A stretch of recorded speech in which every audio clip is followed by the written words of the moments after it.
The room smelled like old paper and lemon polish, courtroom air. My pen hovered above the last page. Across the table, my children, no, the people who used to call me Dad, sat straight-backed, already victorious. Their lawyer slid the document closer. Sign here. I watched their smiles arrive early, premature, hungry. The judge cleared his throat. A bailiff shifted. Somewhere, a phone vibrated and died. Inside me, something went very quiet.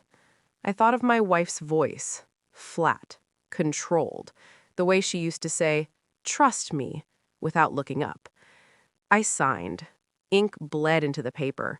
A murmur moved through the room. My own lawyer stared at me like I'd stepped off a ledge. The kids exhaled together, relief blooming into triumph. Then their lawyer froze. Color drained from his face as he kept reading. Not the page I signed, the page after. I leaned back, folded my hands. The room tilted, just a little, and I waited. They didn't ask how I was doing after the funeral, not once. They asked about stock, about voting rights, about timelines.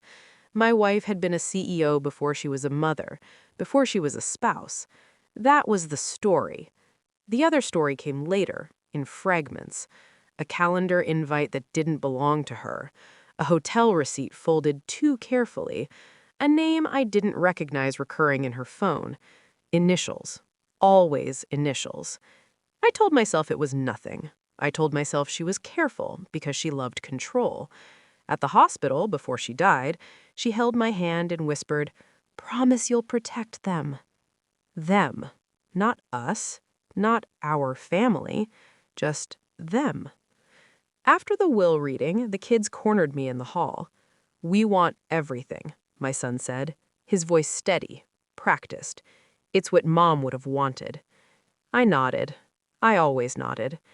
At night, I replayed moments like surveillance footage, the way she corrected people when they said, "your husband," the way the kids avoided my eyes when money came up, the way grief skipped me entirely and went straight to logistics. Something had been arranged. I could feel it. I didn't confront anyone. I learned to watch. I requested phone records under the guise of closing accounts. I ran a background check on the initials. I ordered 3 DNA tests and never opened the boxes. Externally, I was cooperative, grieving, soft. Internally, I built a ledger. Dates, patterns, transactions that made no emotional sense, but perfect financial sense. The company's debt had been shifted, quietly. Intellectual property licensed out, cheaply. Shells within shells. I visited my wife's office late one night, sat in her chair. Her last draft email was saved, but unsent. Make sure he signs. No name, no explanation, just that. I finally opened the DNA results at my desk, under a lamp she hated. None of them matched, not even close. I felt relief before pain. That told me everything. I kept smiling, kept agreeing. When my lawyer begged me to contest the will, I told him no, give it all to them. He thought I was broken. I wasn't. I was precise. The truth didn't explode.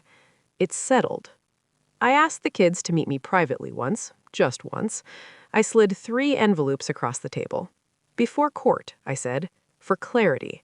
They didn't open them. They didn't need to. My daughter cried anyway. My son stood up too fast, chair scraping like an alarm. My wife's other life had fingerprints everywhere.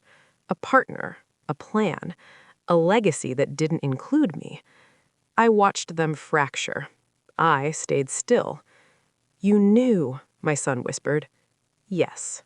That was all. No accusations, no speeches. I had already written the ending. Back in court, their lawyer kept turning pages, liabilities, deferred obligations, personal guarantees tied to executive authority my wife had transferred to them. The estate wasn't wealth, it was weight. The company wasn't a crown, it was a cage. I had kept one thing, One small, unassuming clause. A reversion of name, of identity. My signature meant they owned everything she'd built. My silence meant I owed nothing. Their lawyer looked up at me, pleading with his eyes. Too late. The judge asked if there were questions. I shook my head. I stood, walked out. No victory lap, no witnesses needed. Outside, the air was clean. I felt lighter than I had in years. They would spend the rest of their lives maintaining a monument to a woman who never told them the truth. I would spend mine free of her secrets. I didn't win. I didn't lose. I let go. And that was the only move that mattered.